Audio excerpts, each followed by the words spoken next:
নমস্কার। আজকে আমি বলবো ডায়াবেটিক পেশেন্টদের জন্য 5টা স্বাস্থ্যকর সুস্বাদু ব্রেকফাস্টের রেসিপি। ক্লিনিকে অনেক সময় অনেক পেশেন্ট এবং রাস্তায় ঘাটেও অনেকে দেখা হলে বলে থাকে যে আমরা সকালবেলায় ডায়াবেটিক পেশেন্টরা কি খাবো, একদম খাবারের প্রতি এত ভয় পাবেন না।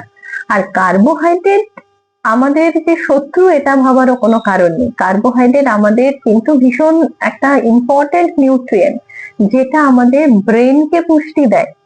ঠিক আছে, ব্রেনের যে খাবার সেটা কিন্তু আমাদের কার্বোহাইড্রেট। তো একেবারে কার্বোহাইড্রেট বাদ দিয়ে আমরা যদি খাবার খাই সেটা আমাদের কিন্তু বিপদই ডেকে আনবে।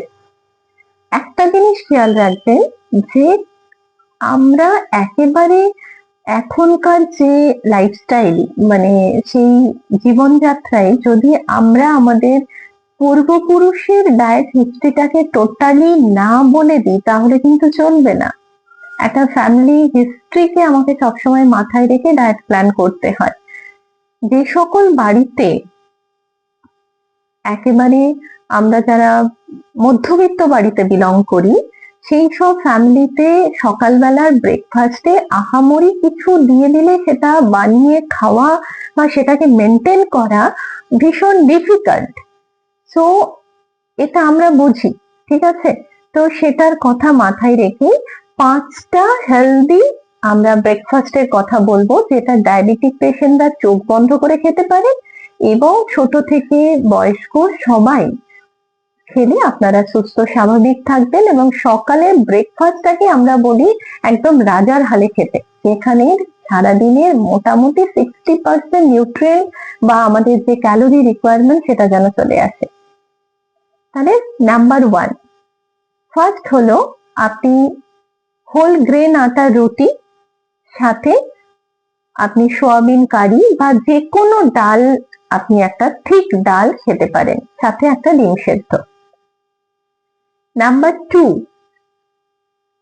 মুগ ডালের চিল্লা বানিয়ে খেতে পারেন, সাথে রায়তা।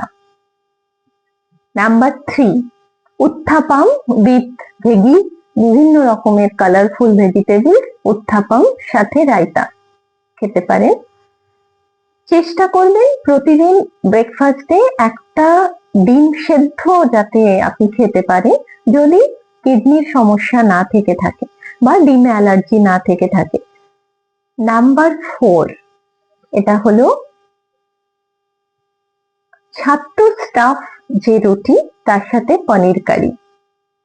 নাম্বার 5 হলো বিভিন্ন ভেজিস দিয়ে তৈরি একটা স্টাফ, সেটা আমরা স্টাফিংটা বানিয়ে নিয়ে আমরা স্যান্ডউইচ বানাতে পারি, তার সাথে আমরা একটু স্যালাড খেতে পারি।